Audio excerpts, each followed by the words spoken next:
All right, Steve, how the scriptures mandate generations to get to the nations, but they really don't define what is and is not a generation. And so we have some people that are like the idea of generations, and they're claiming, yeah, we got generations of growth. It's probably not really generational. We have others that are got generations. How would you delineate what is and is not a generation, and is that even worth delineating? I think it's worth delineating, no question. If you delegate a disciple to one of your disciples, that's not generational growth. And this is where a lot of people hijack the idea of generations. So I went to the national director of Campus Crusade in the country of Laos, and we talked about generations. And I came back 6 months later, he says, Steve, I got 6 generations of disciple groups. But once we unpacked it, he didn't. What he'd done, he was a super spreader. He was an effective evangelist, and a lot of people came to faith. And so he would start groups, and then he's too busy. So he'd take 5 or 6 of those people and assign them to someone that he's discipling, and so on. And then he just said, oh, that's generations. I said, no, because the fruit's all coming out of you. You're just delegating it out to all these other people.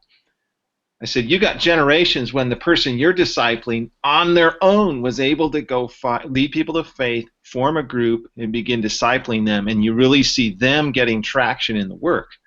So unless you raise up your downstream, you don't have generations. And people will try to reorganize what they're doing and say, oh, I got generations. But actually, they've just twisted the idea of generations. So I think it's important to define what we mean by generations.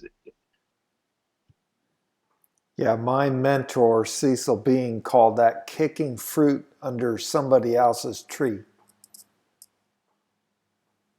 That's a great quote. That's exactly it. And it just shows we don't get it with generations yet.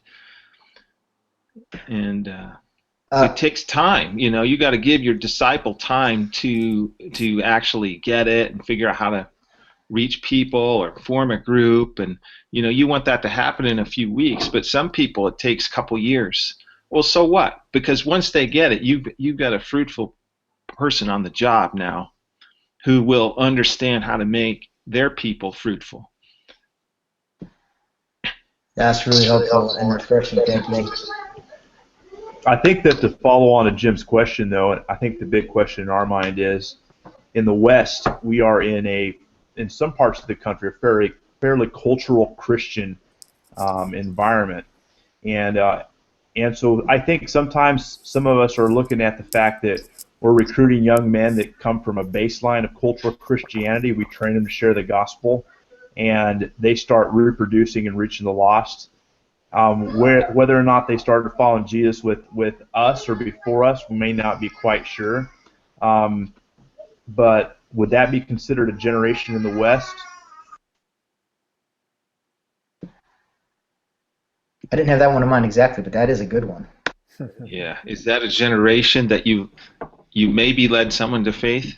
I'm trying to grasp your question exactly. Well, I mean, I think looking at 2 Timothy 2:2, like if we find a Timothy and invest in him and train him to pass along vision or whatever else to someone else, are we seeing anyone count generations with existing believers, or are we only count generations straight from the lost? I guess that's kind of my question. I don't know. For me, I would, if I started with a pre-existing Christian and I was able to equip them to make another disciple, I would still count that as my first generation downstream, even though I didn't personally lead them to faith. You're starting with, if you know the leadership levels, you're starting with someone who's like an L0. They're Christian, but they're not in the game. They don't understand about disciple making, and you're able to move them to become a faithful sower. I would consider that your first generation person. So to me, the goal is make disciple, not make a convert, which is a phrase that we all kind of quote. So it isn't, it isn't so important to me that I led that person to faith.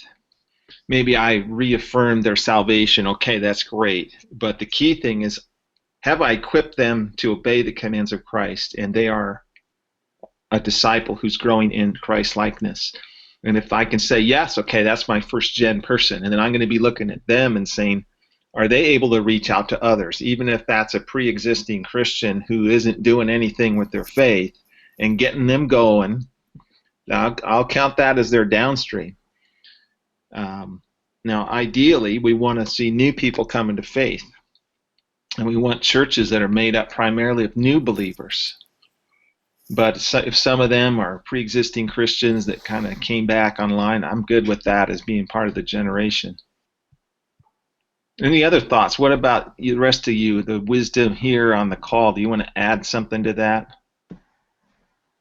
I'd just say that I agree, and I think that's definitely a generation, and we need to count that if we're going to work in the West. And the other thing is that there's a lot of people, we are leading them to faith. They're not in the kingdom. They haven't surrendered their life to Christ. They're just associated with Jesus kind of in name only. And they are coming into the kingdom. And it may not look like it. In fact, their testimony may not even be that that's what happened. But when you look at when did their life transform, when did we see the fruits of the Spirit, we probably have led a lot of them to Christ. And I'm okay with that. At least that's going to happen. Anyone else? I'll wait, but go ahead. No, I appreciate that, Steve. Thank you. Yeah, I agree. I've been rebuked for my views, but thank you. Yeah, that seems to line up with what I believe too, is that we have people out there that either, one, they've heard the Great Commission and haven't really embraced it, and that kind of gets to what Chuck was saying earlier, is that they haven't really taken Christ's purpose and priority to their own, and so you kind of wonder, like Jim just said, if they're even believers. And then you got somebody that has never really been challenged to do that, and we're helping them get there to that next level through our challenge, our personal challenge. I think both those are things that God is using us to do, and therefore we I'm not into the business of taking credit, but I think if there's somebody I'm continuing to influence, I think that tends to be, I can count them as a generation of fruit from my life based on what the Holy Spirit is doing. Yeah, and I would add that I think we're seeing divisions rise among us, and this is an issue that we have to clear up if we want to be, because I'm kind of like, well, if you're doing generational ministry and you're in the harvest, none of us is our goal to rearrange furniture. All of us are crying out to see the lost reached. And if you're doing generational ministry, you are doing so many things right. Why would I put you down? And some of us may need some guidance, but this is an issue that I would love to see more unity on in the networks. Say our aim is lostness, but no one here, I think, is going to have in the West is going to have pure streams of just new converts. We're going to lift up the banner, and believers are going to come to that as well. But our original aim is lostness. So I mean, even if we start with lostness, second generation, there's going to be some dude that was disenfranchised with church is going to funnel into that, or third and fourth.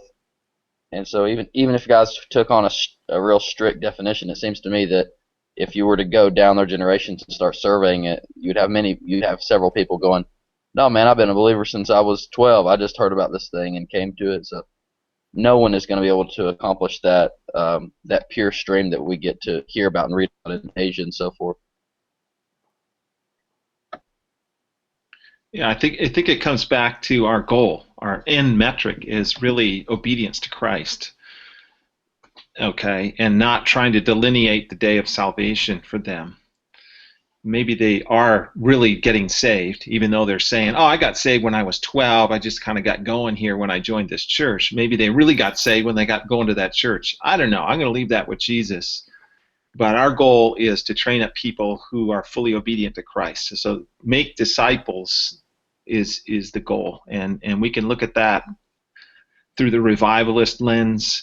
When is the day you got saved, and we need to nail that down. We can look at that in a more organic way and just say, are you following Christ now, even if you don't know the day you got started on that path? If you are, then I'm going to count that as a marker of success in what I'm trying to do. And I'm sure our churches are going to be full of all kinds. People who truly got saved years ago and ran away from the Lord. People who are just coming to faith for the first time. And I don't know. I wouldn't worry about that too much. I don't give that a whole lot of concern. Yeah, one of the best answers I ever heard to the question, how do you know you have a generation, is they said, all you got to do is look at the physical and to define the spiritual. You know you have the next generation when you have new birth. And so spiritually it's true too. But as what was stated so clearly here is that in the West, it's the water is so muddy on figuring out when somebody actually entered the kingdom that is, to me, it's too complicated to try to keep track of here in the United States. So I don't even track generations of disciples anymore. What I'm tracking is generations of churches. When I see a new church birth, it's clear, crystal clear that a new church has been birthed. And when that church has been birthed, there is a leader in that church. There is a disciple maker in that church who is laboring and teaching people to obey Christ. To me, it's unequivocal. When I count that, we have seen new birth of a church and the next generation. Now, that's a high bar. I realize that, but it's clearer to me when we have the next generation. Now, I would never hold anybody else to that standard, but for me, that's the only way I can get clarity in that. So, Steve, you are welcome to rebuke me and set me straight, but that's what I've arrived at because the water is so muddy.